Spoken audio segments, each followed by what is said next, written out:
akan masuk ke materi pertama, yaitu visi antropologi Kristiani tentang manusia dan gender. Nah, materi ini akan disampaikan oleh Monsinyur Valentinus Sain CP. Nah, lalu materi ini juga akan dipandu oleh moderator hebat kita. Langsung saja kita undang ke atas panggung moderator kita, Bapak Kusnadi SS. Silakan, Pak.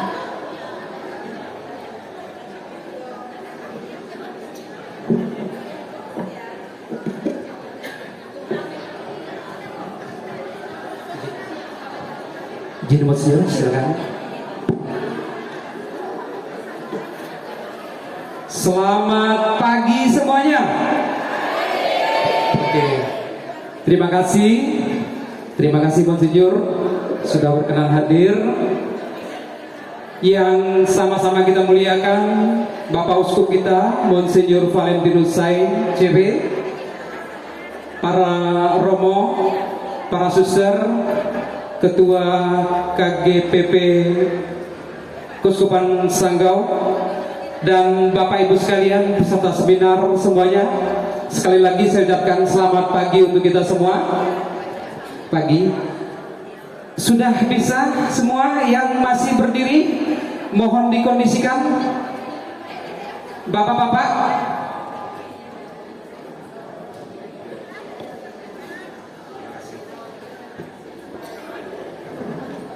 Halo, yang masih berdiri, kami mohon untuk masuk dalam suasana seminar.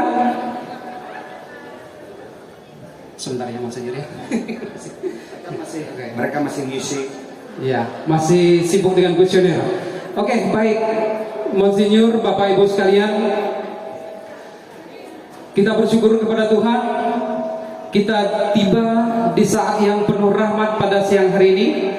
Kita akan bersama-sama dengan tokoh hebat kita, orang tua kita, Monsinyur Valentinus Sain, seorang soko guru mutiara indah yang lahir dari wilayah kita, yang saya secara ini tidak perlu memperkenalkan ya Monsinyur, kita sudah kenal semua. Monsinyur ini adalah seorang uskup, seorang ilmuwan, seorang tokoh, dan pada kesempatan ini kita akan mendengarkan pemaparan beliau tentang visi antropologis Kristiani kaitan dengan masalah gender, perlindungan anak, perempuan, dan keluarga. Tanpa berpanjang kata, tanpa berlama-lama, supaya kita semua langsung menyerap apa yang disampaikan oleh Monsinyur, maka kesempatan sekarang ini sepenuhnya kami serahkan kepada Bapak Monsinyur. Disilakan. Tes 1 2 1 2. Belakang pekerjaannya sudah selesai Kang Isi? Oke, kalau belum selesai saya berikan waktu. Ada yang belum? Karena kalau tidak pikirannya terbagi-bagi.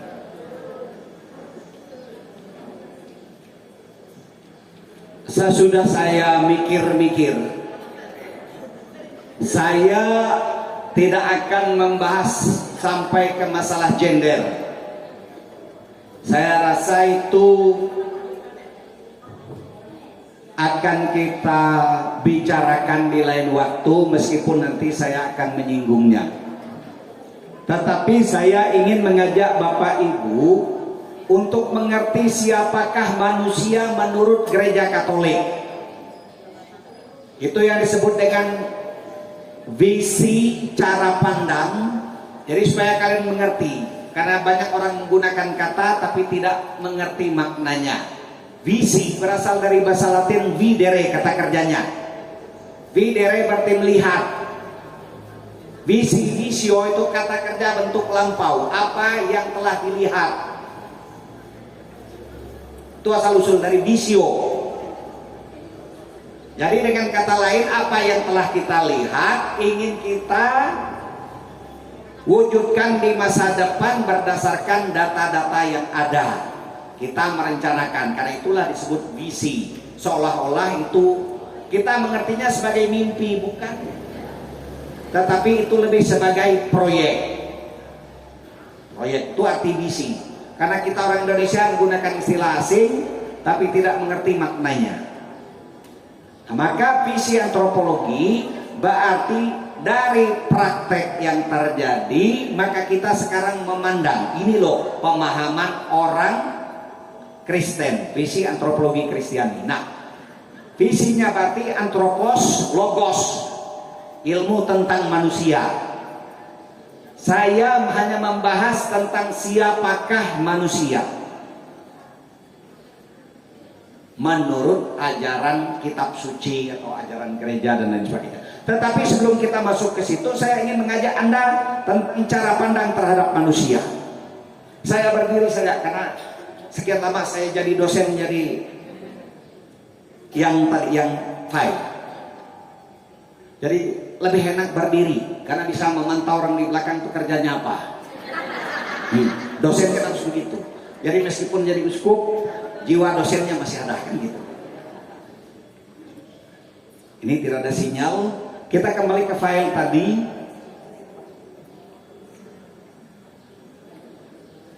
Inilah teknologi itu menghambat juga selain mempermudah.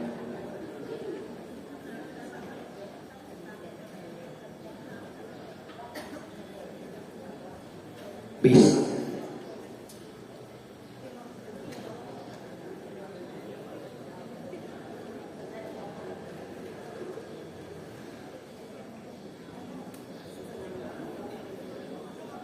Sabar.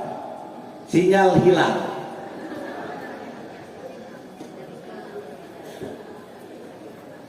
Apakah dukunnya mesti ke situ?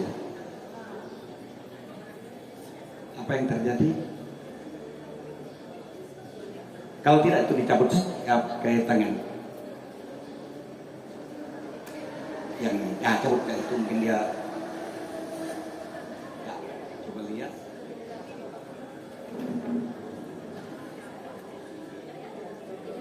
Sebentar ya Bapak Ibu.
Bapak Ibu,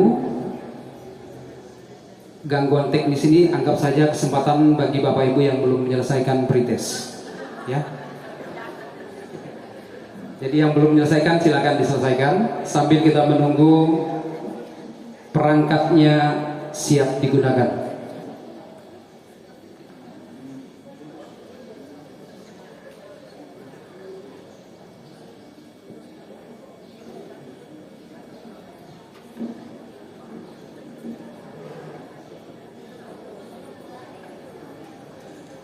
Sekali lagi kami menyampaikan bahwa kegiatan hari ini adalah implementasi dari program yang Bapak Uskup kita sendiri sebagai ketuanya di KWI, yaitu Komisi Gender, Perempuan dan Perlindungan Perempuan, ya, KGPP, Komisi Gender dan Perlindungan Perempuan, Pemberdayaan Perempuan. Koreksi, terima kasih Ustaz. Baik, sudah siap, silakan. Oke, Bapak Ibu, saudara-saudari, supaya kita tahu pandangan orang tentang siapakah manusia itu. Coba kalian lihat. Ini bisa terbesar enggak? Siapakah ya? Ini ada satu orang pemikir Yunani, Plato atau Platon. Karena itu bukan nama yang sebenarnya. Nama sebenar dia Aristoteles. diberi gelar nama Platon karena wajahnya besar. Apa? Manusia itu adalah makhluk kaki dua tanpa bulu. Homo bipes sinepens. Ini tentang manusia. Aristoteles, manusia secara kodrati adalah makhluk politik, makhluk polis. Ini cara pandang tentang manusia. Cicero, manusia itu tiada lain adalah hewan bijaksana yang cerdik, kompleks, tajam, sadar, penuh akal dan nasihat yang kita sebut manusia. Ini manusia. Lalu iman kita mengatakan manusia adalah makhluk ciptaan menurut citra Allah. Santo Agustinus, manusia tiada lain adalah makhluk rasional dan dapat mati. Lalu Michel de Montaigne mengatakan manusia itu tiada lain adalah makhluk yang paling malang dan paling lemah, namun yang paling sombong dan dengan imajinasi pergi menanam di atas lingkaran bulan dan membawa langit di bawah kakinya. Ini gambaran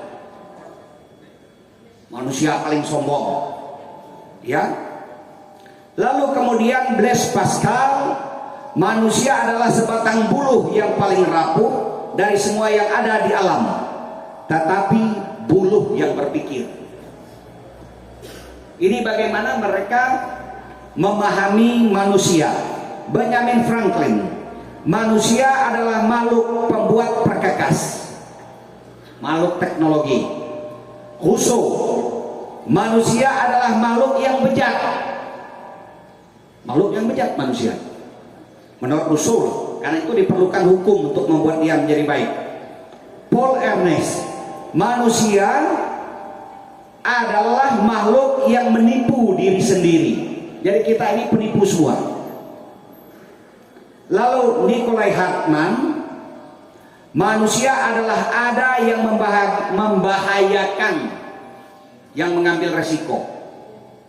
Lalu Freud, manusia adalah dia yang menindas dorongan impulsifnya, psikoanalisis. Sartre, manusia adalah apa yang dia buat, karena Sartre tidak mengakui ada Tuhan. Jadi manusia menciptakan dirinya sendiri. Lalu dari semuanya ini, yang terakhir adalah manusia adalah makhluk problematis. Itu nanti akan kita lihat. Oke, ditutup saja ini.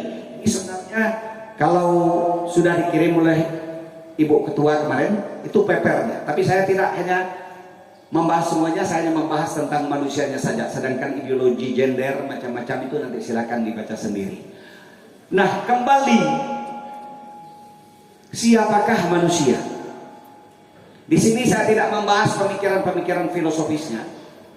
Saya hanya membahas manusia dari ajaran iman Kristiani, supaya kita mengerti bahwa ajaran ini harus menjadi cikal bakal dan titik tolak setiap kali kita berdiskusi.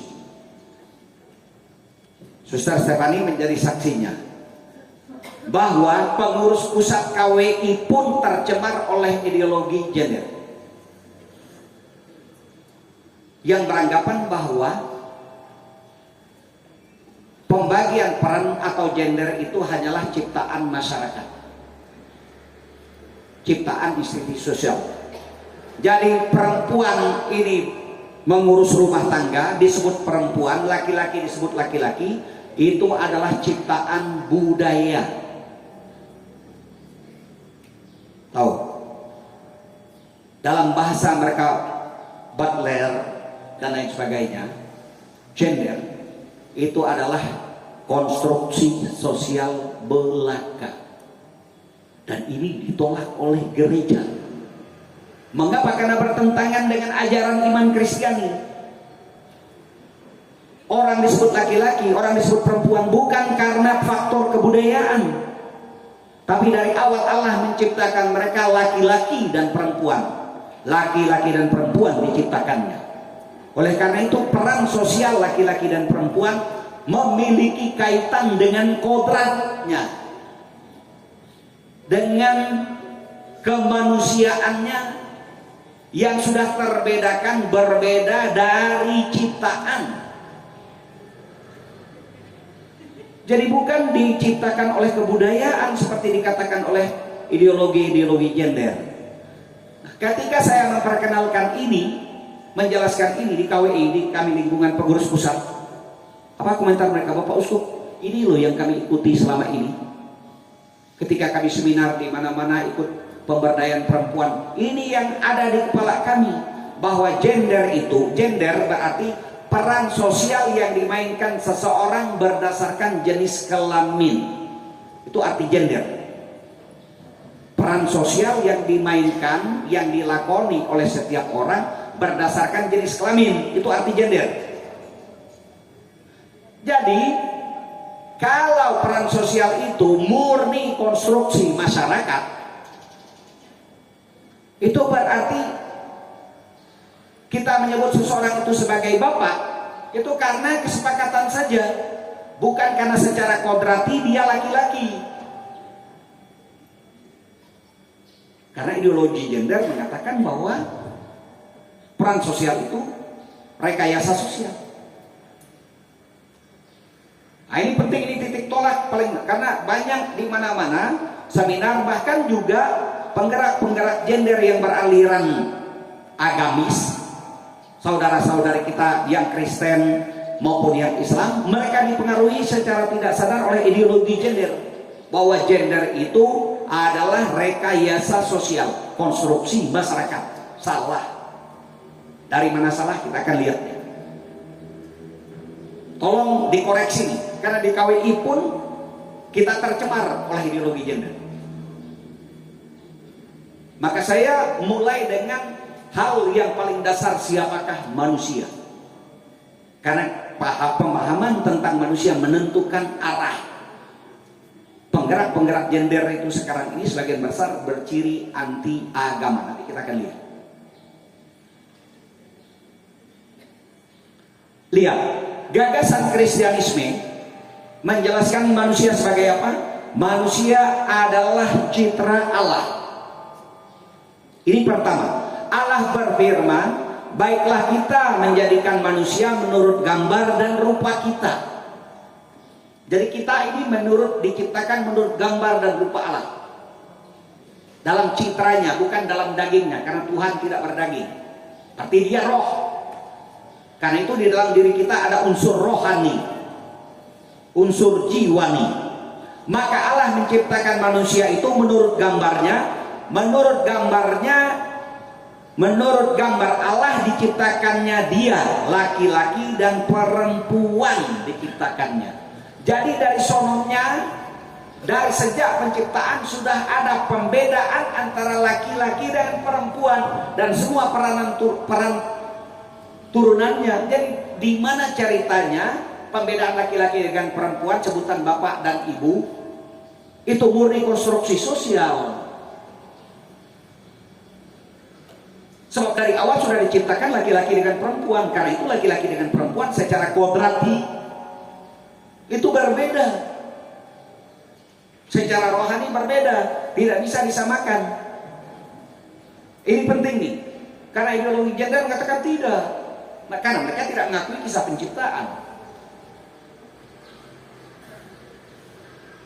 Berikutnya, siapakah manusia menurut iman Kristen? Manusia adalah perpaduan, kesatuan individual. Perpaduan dari apa? Badan dan jiwa. Yang kemudian nanti dikembangkan menjadi badan, jiwa, roh. Dalam filsafat berikutnya.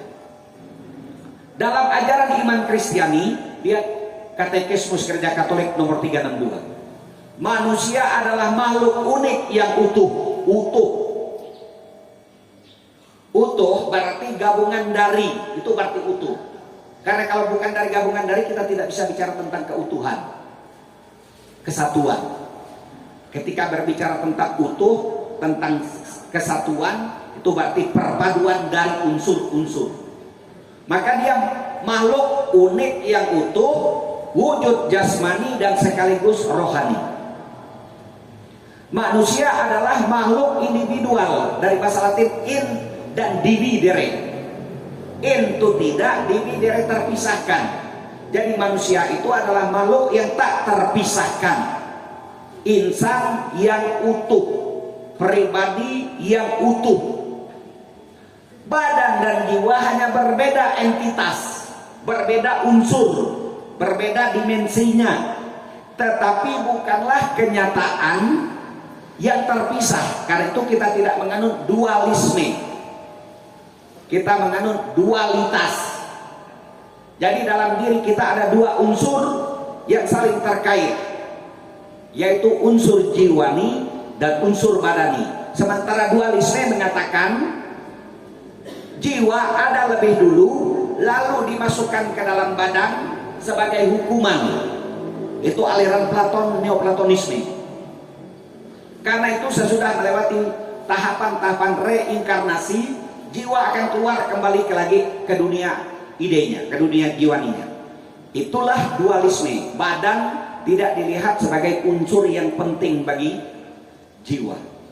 Gereja Katolik, Kristianisme tidak. Badan itu unsur dasar. Karena apa? Karena ini. Jadi manusia, siapakah manusia? Manusia adalah jiwa yang membadan. Jiwa yang mengambil rupa dalam badan karena dia bersatu dengan badan, atau roh yang berinkarnasi. Dan badan itu apa? Badan adalah badan yang berjiwa, badan rohani. Itulah manusia. Salah satu unsur tidak ada, dia jadi bangkai. Ketika dia jadi bangkai, tidak disebut manusia, dia jadi mayat. Ini dasar. Sementara dalam ideologi gender, tubuh itu dianggap sebagai sesuatu yang tidak bernilai, tergantung saya mau menggunakannya. Karena itu mereka bisa berhubungan badan dengan sesama jenis, mereka bisa berhubungan badan dengan binatang, dengan siapa terserah. Karena badan itu saya memilikinya. Kita tidak. Badan itu bukan milik kita, badan itu ciptaan Tuhan. Kemudian siapakah manusia? Manusia adalah makhluk yang menjalin hubungan dengan sesama. Homo relationalis. Dari mana kita lihat? Dari dasar Alkitab. Tidak baik kalau manusia itu seorang diri saja. Aku akan menciptakan penolong baginya yang sepadan dengan dia. Ini unsur kesetaraan. Kejadian 2:18. Secara kodrati, ciri relasional ini menjalin hubungan dengan orang lain tampak dalam tuntutan kelahiran dan bantuan untuk bertahan hidup. Ini secara kodrati. Manusia tidak datang begitu saja. Bahkan dalam dunia teknologi dengan bayi tabung, dia tetap memerlukan bantuan yang lain untuk berada. Dari secara kodrati, manusia itu adalah makhluk yang menuntut kehadiran orang lain untuk berada, untuk hidup. Karena itu ciri dasarnya, dia adalah makhluk yang bergaul dengan orang lain, relasional, relatio. Ya, ini. Karena manusia adalah makhluk yang rentan secara lahir, daya akal budinya berproses lama. Anak ayam begitu menetas dari telur, dalam hitungan hari dia sudah bisa berjalan mencari makan. Coba bayi. Bayi kalau letakkan di pinggir jalan, dia mati kena semut merah. Karena itu memerlukan bantuan orang lain bersifat kodrati, alam. Karena akal budinya tidak langsung jadi.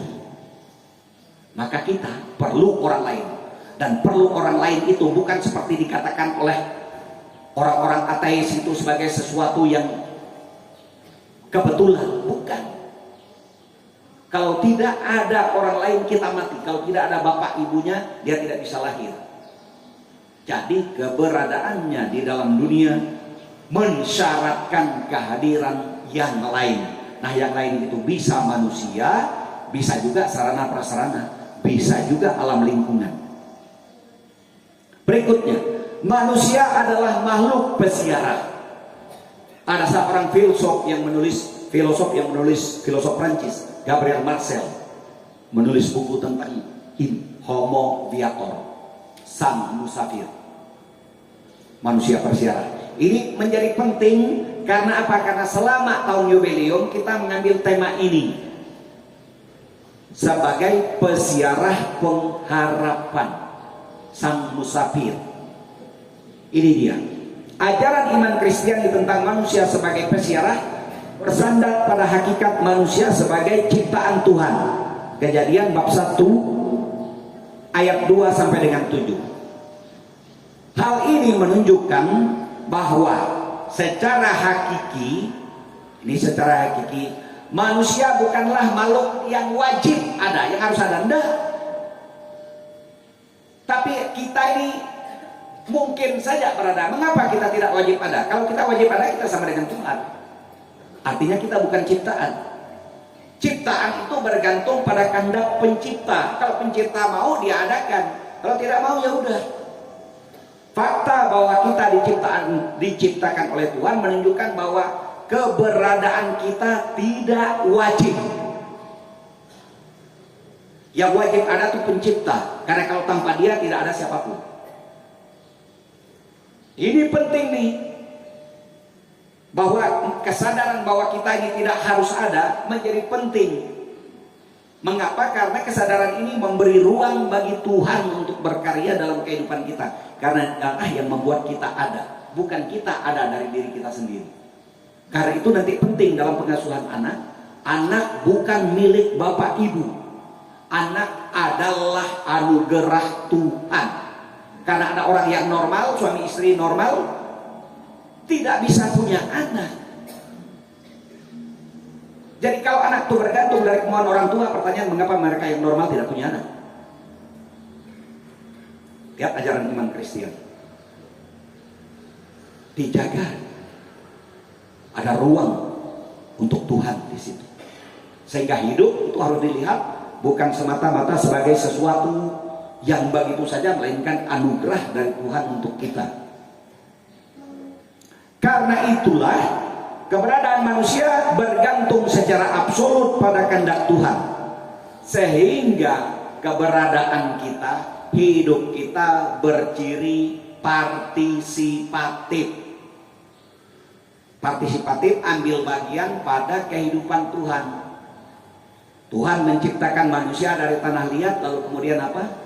Lalu kemudian Tuhan menghembuskan napasnya ke dalam tanah liat itu, sehingga tanah itu hidup dan disebut ada. Jadi Tuhan menitipkan napasnya sendiri pada setiap kita. Itulah sebabnya kita ini secitra dengan Allah, karena berasal dari satu sumber, sang napas kehidupan. Jadi jangan berpikir kita memiliki hidup sendiri, karena itulah juga nanti konsekuensinya, akibatnya dalam gereja Katolik, bunuh diri itu sebuah kejahatan, dan sebagai sanksinya tidak boleh dikuburkan di kubur Katolik, bukan? Karena orang yang bunuh diri itu dia menjadi Tuhan atas dirinya sendiri. Apa yang terjadi?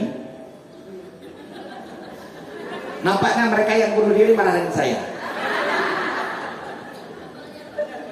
Secara manusiawi, sifat musafir lahir dari fakta bahwa manusia adalah makhluk yang belum sempurna, makhluk yang berproses, yang dalam bahasa orang-orang yang belajar filsafat itu disebut makhluk menjadi.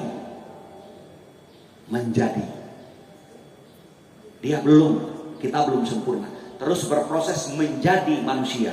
Karena itu nanti rumusan bahasa Latin tentang pendidikan itu tetap relevan sampai saat ini.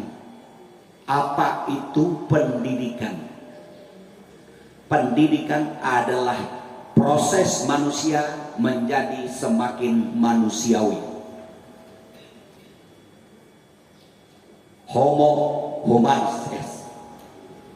Jadi menjadi semakin manusia, artinya mengembangkan akal budinya sebagai makhluk ciptaan Tuhan, sebagai citra Allah. Itu paling pertama.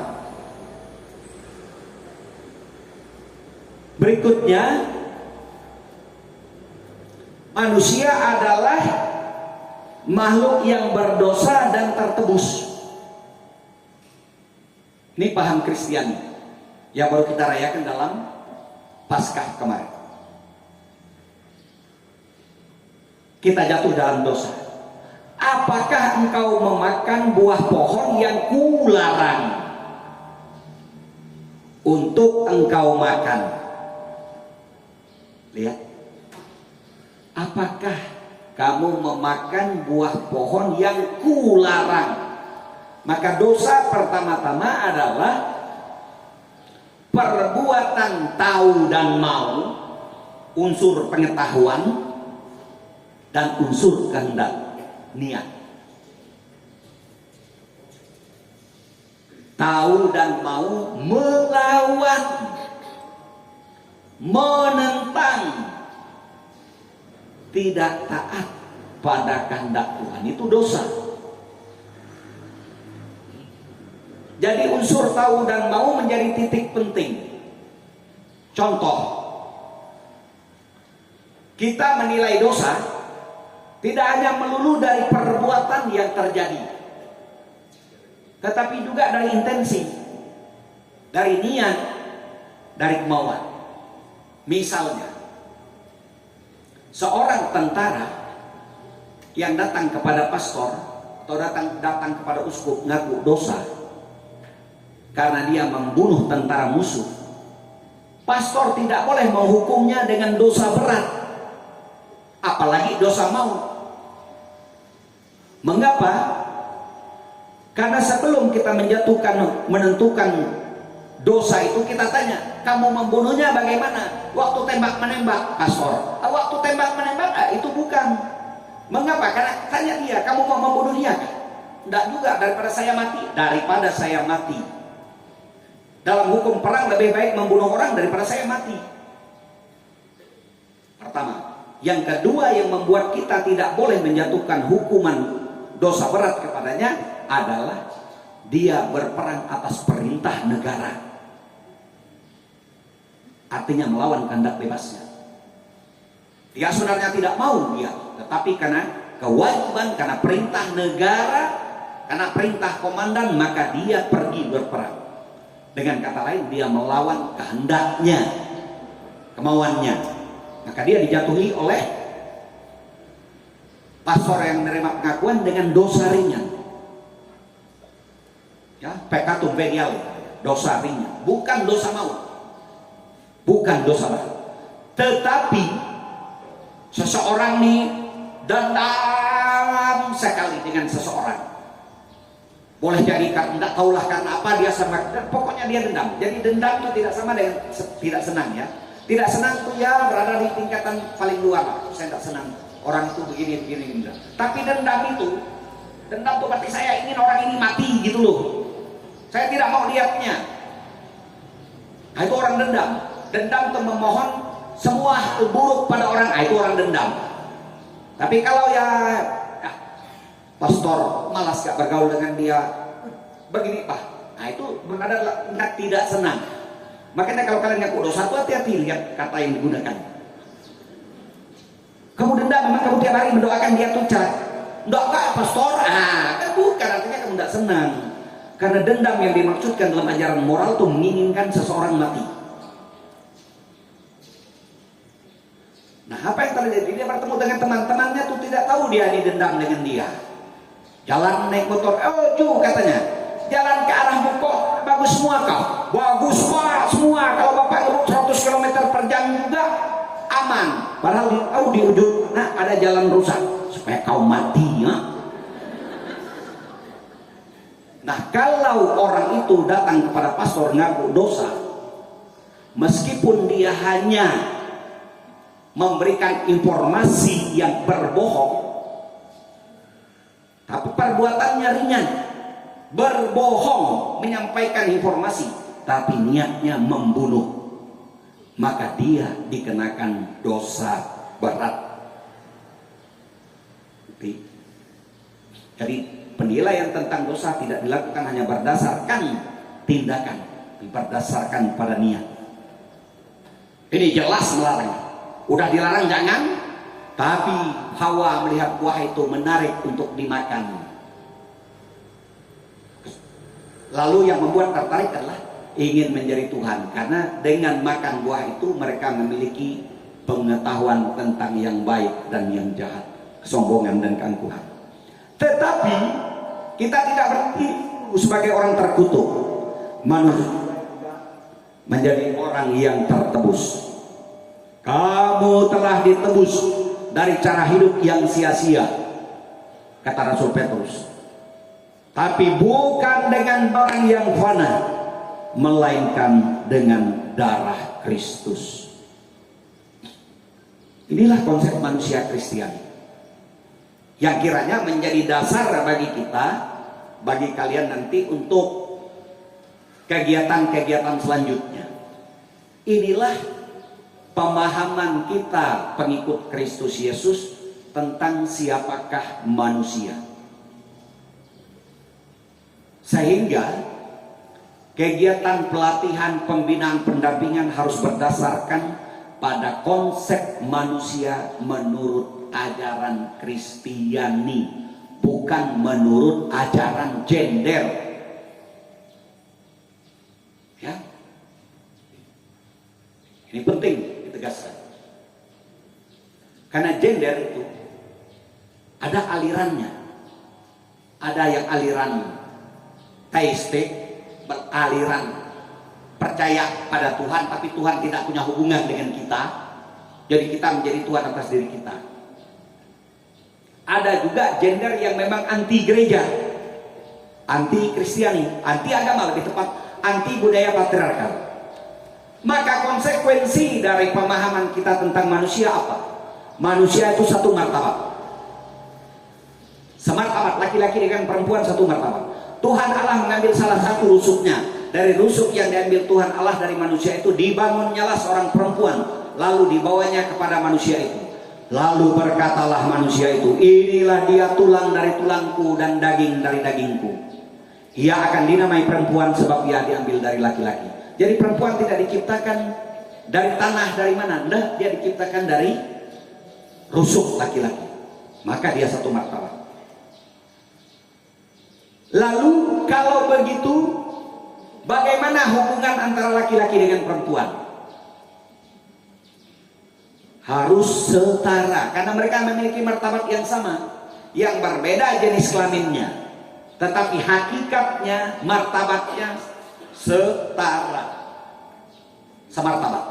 Maka hubungannya juga harus setara, bukan sama, setara, sejajar. Sejajar. Karena kalau sama itu namanya keseragaman. Kita disetara dalam martabat, tapi tetap ada perbedaan, karena perbedaan intelektualitas kita beda-beda. Karena itu kita tidak mengatakan kesamaan, tapi kita mengatakan kesetaraan, karena berkaitan dengan martabat dan berkaitan dengan relasi. Sebab nanti dalam hidup bersama ada asas keadilan, keadilan proporsionalitas. Masa gaji tukang becak sama dengan gaji direktur bank? Tidak masuk akal. Itu asas proporsionalitas berdasarkan keadilan karena unsur jabatan peran yang dimainkan. Jadi justru kalau itu kesamaan tuh, contoh kesamaan, anak umur 15 tahun, anak umur 10 tahun, anak umur 5 tahun nonton sepak bola, lalu kursinya sama tingginya, sementara jarak antara kursi tembok ini dengan sana tingginya 1,5 meter. Nah, yang nonton siapa? Anak umur 15 tahun saja karena dia lebih tinggi. Anak umur 10 dengan 15 itu tidak mungkin. Itu artinya kesamaan-kesamaan justru menciptakan ketidakadilan. Jangan lupa, bagi yang belajar hukum, tidak segala-galanya yang sama itu adil. Maka lihat, maka di ujungnya ada keadilan proporsionalitas. Nah, jadi kalau anak umur 5 tahun ya diberilah kursi agak tinggi supaya dia bisa nonton orang sepak bola. Karena kalau tidak hanya anak 15 tahun yang boleh nonton. Jadi kata itu penting supaya kita mengerti. Tuhan Allah berfirman, tidak baik kalau manusia itu seorang diri. Aku akan menjadikan penolong yang sepadan nih loh. Jadi perempuan itu kan tidak sepadan dengan laki-laki. Saya tidak mengajar kalian berontak di rumah nanti, tapi hanya untuk menunjukkan kesadaran kita di sepadan gitu loh, sama mengemban tanggung jawab yang sama. Salah satu persoalan bapak ibu tuh kenapa tidak mau punya anak lebih dari 2? Bapaknya sih enak tidur malam, kami yang bangun malam-malam. Justru salah, pagi perang sama-sama tidak tidur gitu pak. Atau kalau tidak bergilir tidur, enak aja pikirnya sama-sama. Ya, itulah sepadan. Kata Alkitab itu loh, sepadan. Maka kalau ada perempuan yang memposisikan dirinya tidak sepadan, Anda melawan kodrat Anda, martabat Anda, melawan kehendak Tuhan. Saya tidak kalian nanti pulang ke rumah berantem dengan suami itu, enggak. Minta maaf. Tapi saya ingin menegaskan perempuan tahu dia satu martabat.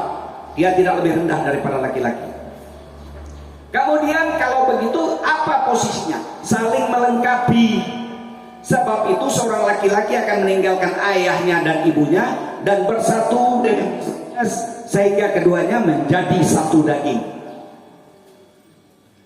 Coba tepuk tangan, satu sebelah, bisakah? Harus 2 baru ada suaranya. Begitu juga dalam kehidupan berkeluarga. Ya. Jadi sifatnya kompleks, saling melengkapi, saling menyempurnakan.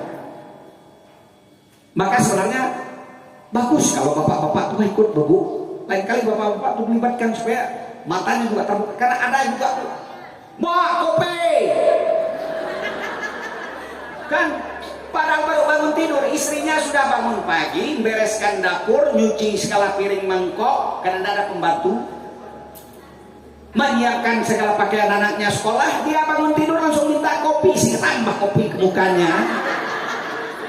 Masa tak bisa bikin kopi sendiri sih? Hitung baik-baik dari pagi. Coba kalian lihat, sampai jam 7 pagi pada umumnya perempuan sudah mengerjakan pekerjaan lebih dari 5. Laki-laki itu tidak ada kecuali bangun dengan merokok, yang merokok. Kalau yang lain itu buka HP, benar enggak? Makanya kita punya mulut beritahu. Kalau dia minta kopi, bikin sendiri pak. Aku udah kerja 5 jenis kepekerjaan hari ini. Enak aja.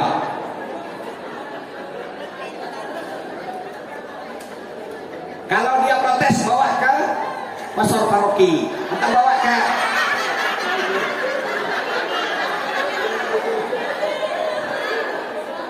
kan Bimas Katolik toh. Macam-macam loh. Apa Pak Ustaz sudah beri seminar nih dengan kami nih? Nah, itu kan halangan, ini halangan. Bagaimana? Jadi kita juga harus sadar bahwa proses kesetaraan itu, sama-sama itu tidak segampang membalik telapak tangan. Mengapa? Karena ada tantangan, halangan. Lihat, ini masalah budaya, masalah bapak harus menjadi komandan di rumah. Pater, patris. Itu asal usul dari patriarkalisme. Ini sulit sekali. Dari mana kita melihat? Kalau kalian mau melihat bagaimana peran seorang perempuan, kemudian dalam keluarga, lihat dari upacara adat perkawinan. Kalau perkawinan itu memposisikan tuntunan adat lain sebagainya yang demikian ini dari pihak laki-laki, itu berarti perempuan nanti akan jadi budak belian. Salah satu persoalan besar Robo Bene itu pasti tahu, misalnya di Indonesia bagian timur itu masalah belis.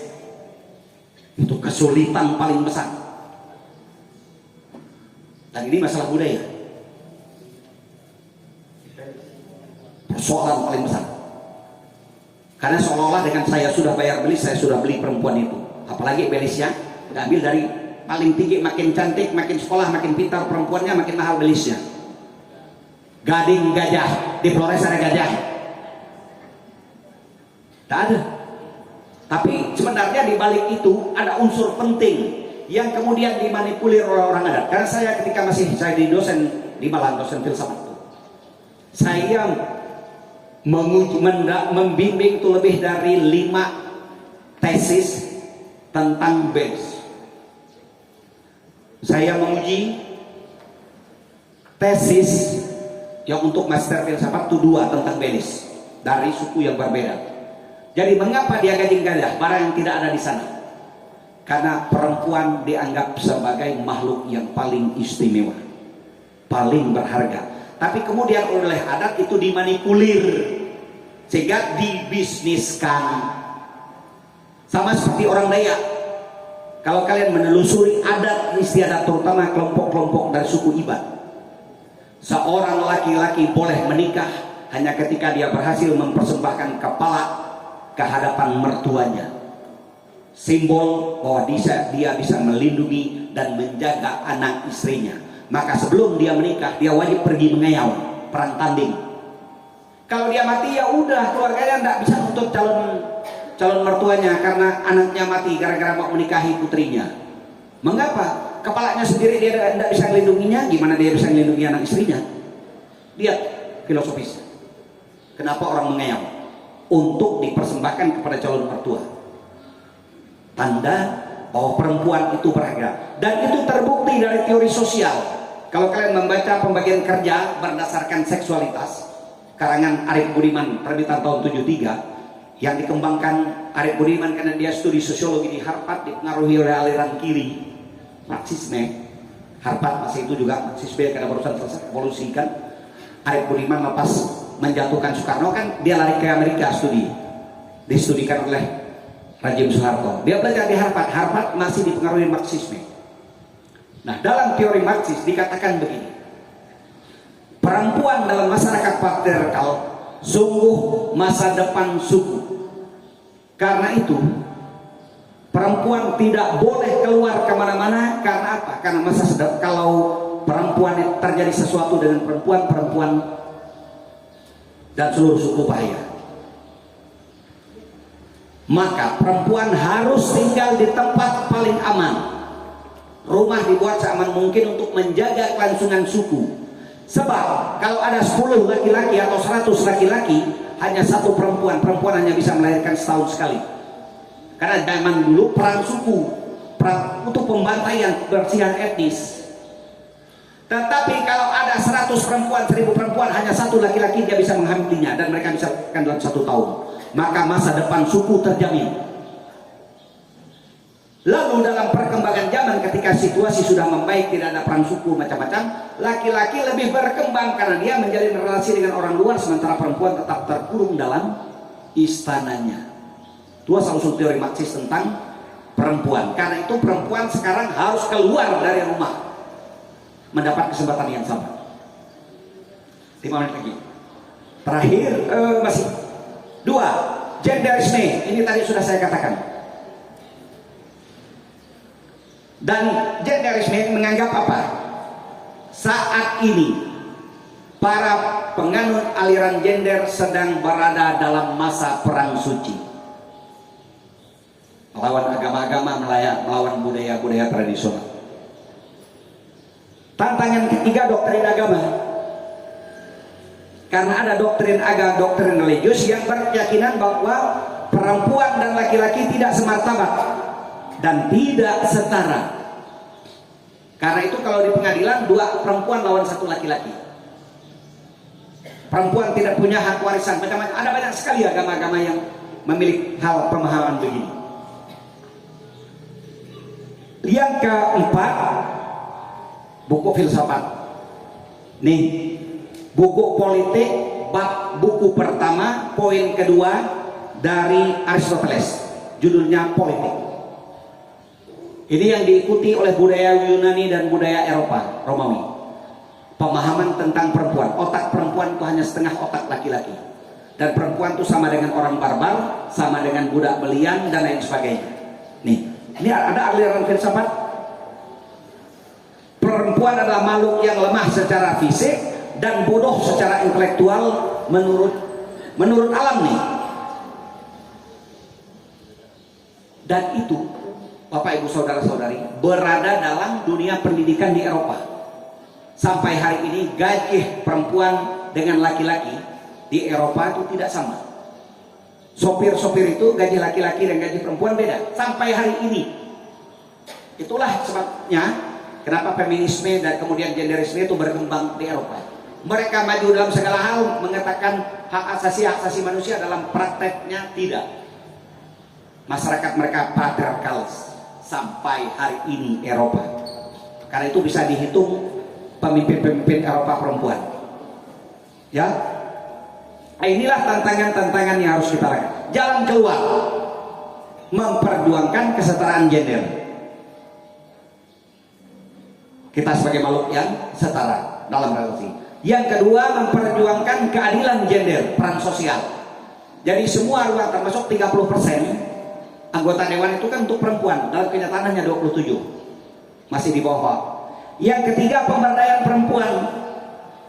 Jadi perempuan tuh harus memiliki penghasilan di luar, jangan hari-hari hanya kerjanya gosip saja, main HP saja, gunakan HP untuk jualan misalnya. Berkebun, jangan masak sayur, masak lauk nunggu mamang datang, kan? Itu. Lalu perubahan cara pandang sosial kultural, artinya kita bergerak ke ranah mendobrak budaya-budaya patriarkat lewat seminar-seminar pembinaan begini, supaya nanti orang sadar, berarti saya harus mengubah cara pandang saya. Akses pada pendidikan tinggi, meskipun nanti implikasinya banyak perempuan, kalau apalagi di kota-kota besar seperti Jakarta, perempuan wanita karir itu tidak mau menikah, apalagi nikah dengan pria yang secara pendidikan di bawah dia dan secara ekonomi di bawah dia, gini, tidak mau memilih jalan karir. Tapi jauh lebih baik karena dia itu pilihan bebas daripada nikah karena dianggap perawan tua, mati nyawa. Terpaksa. 6. Akses pada pekerjaan. Jadi harus terbuka. Saya rasa begitu. Terima kasih. Kita beri aplaus untuk narasumber kita yang luar biasa. Terima kasih banyak Monsinyur atas paparan materinya yang sungguh-sungguh luar biasa. Bapak Ibu sekalian, para romo, suster, saya tidak menyimpulkan apa yang sudah disampaikan oleh narasumber kita. Dan untuk efektivitas dan efisiensi waktu, maka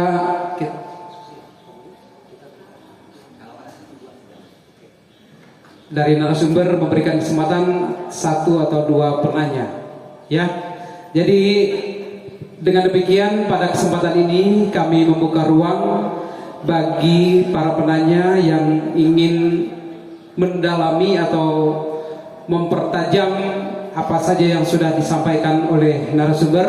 Kami berikan 2 kesempatan. Ya, yang pertama dari depan, yang kedua dari depan. Mohon menyebutkan nama dan asal, ya, perwakilan mana begitu. Silakan. Terima kasih. Nama saya Paulus Leon. Selamat ulang tahun Pak ya, kemarin ulang tahun. Ya, terima kasih. Tepuk tangan. Ya, Ya Pak, monggo. saya hanya menegaskan bahwa manusia juga adalah makhluk sosial. Dia selalu hidup bersama orang lain. Dan di sini biasanya disalahgunakan oleh orang-orang lain.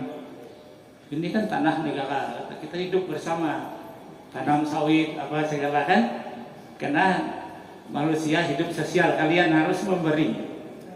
Itu saja. Yang lain saya kira manusia citra Allah, makhluk pribadi kan, lalu makhluk berjiwa badan, dan lain sebagainya. Itu saya setuju. Maksud Ya Pak, dari makhluk sosial itu diwakili oleh manusia sebagai makhluk politik. Karena kata sosial itu dari bahasa Latin menerjemahkan kata zoon politikon dari bahasa Yunani. Jadi manusia adalah makhluk politik, Aristoteles. Bahasa Latinnya kemudian menjadi homo socialis. Tapi sekarang ini lebih banyak digunakan homo relationalis untuk menunjukkan dimensi sosialnya. Jadi bukan hanya hidup begitu saja, tapi bergaul dengan orang.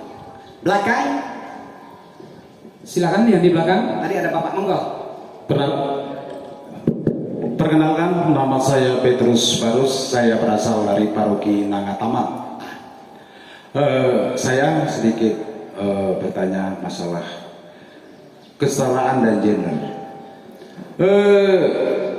Bila seorang ibu rumah tangga bekerja dan bapak juga bekerja, meninggalkan anak di rumah dan ditemani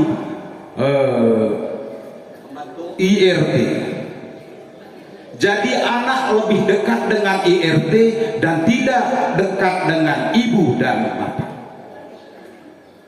Karena kesejahteraan sosial anak di dalam gereja, dalam kehidupan keluarga lebih penting daripada uang karena perkembangan sosial anak.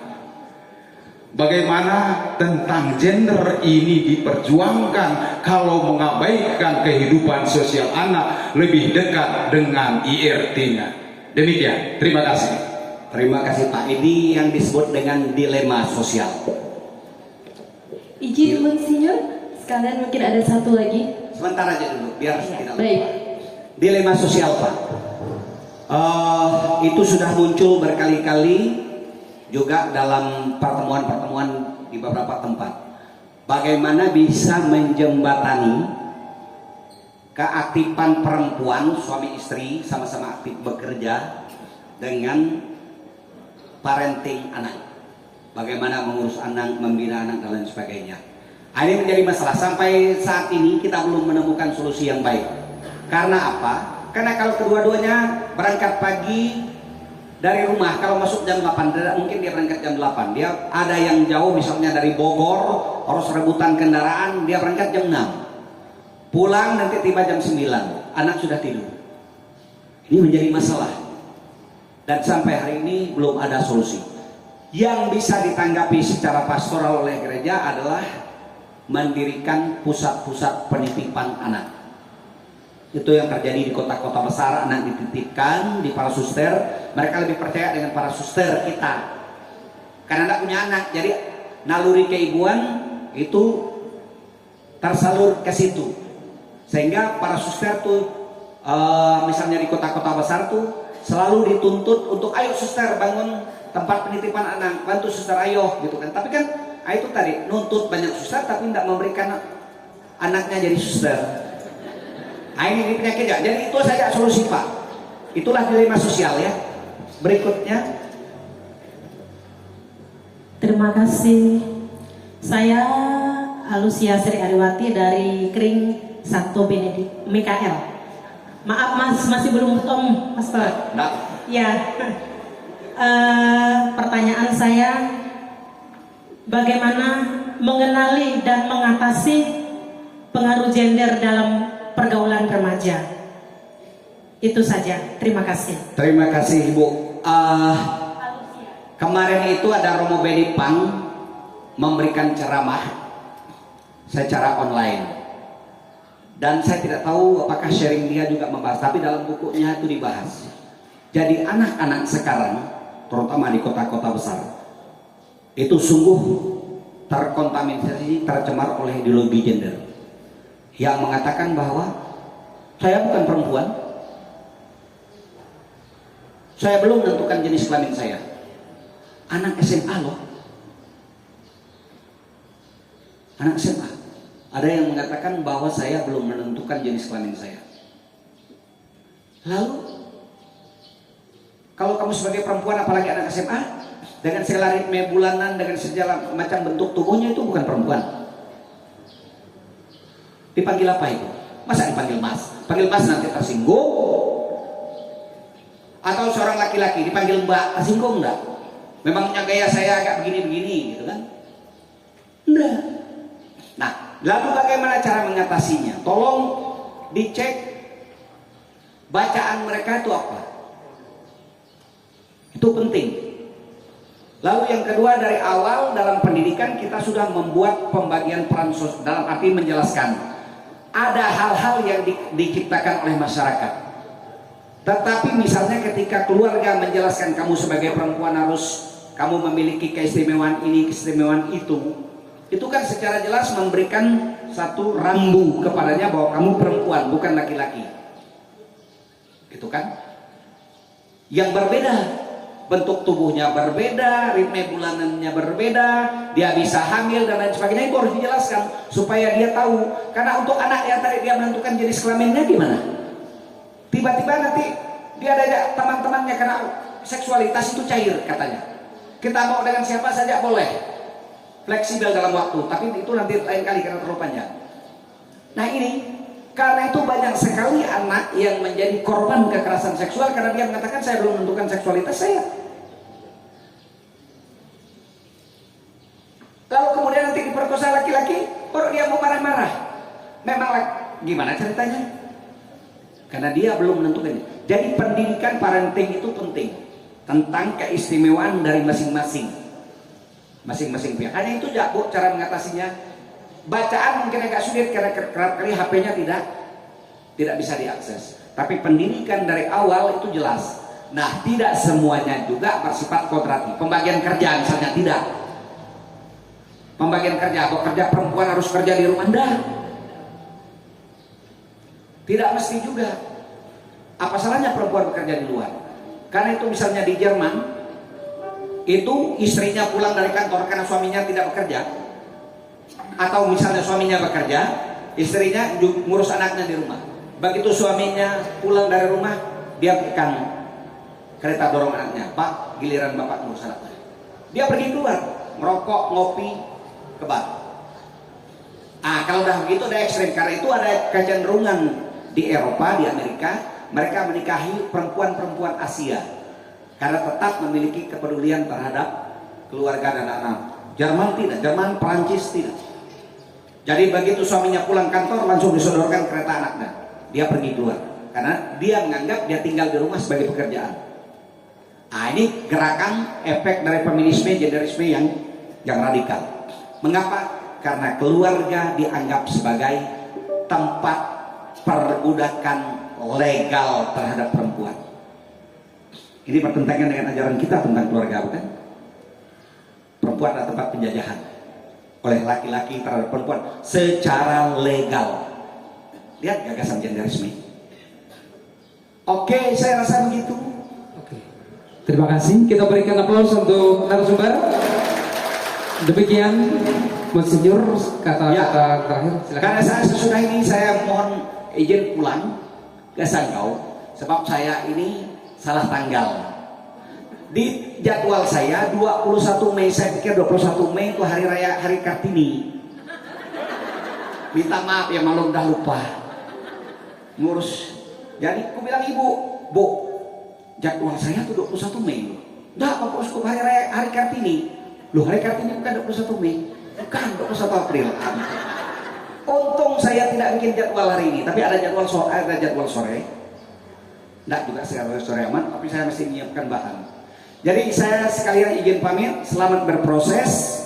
Romo Benny, rekan Mbak Eva, terima kasih karena sudah bersedia untuk memberikan pemahaman, penambahan wawasan. Jadi mohon maaf lahir dan batin kalau ada sesuatu yang tidak berkenan.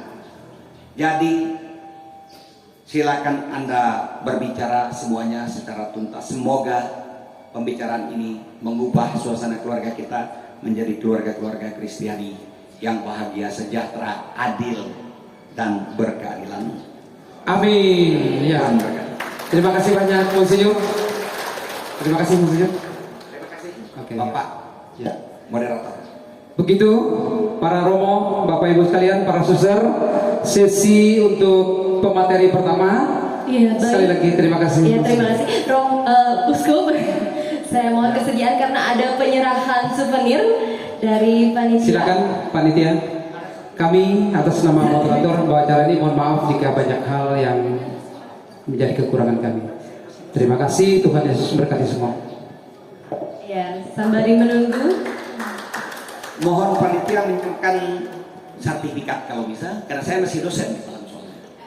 Jadi penting untuk saya mengisi beban kinerja dosen saya di Malang. Makasih. Baik. Ya, ini dia ada souvenir yang diberikan sebuah kain motif sekadal. Sambil foto dulu. Ya, harapannya semoga ini nanti dijahit jadi baju ya Uskup, kemudian kalau ke Skadau boleh dipakai. Terima kasih banyak.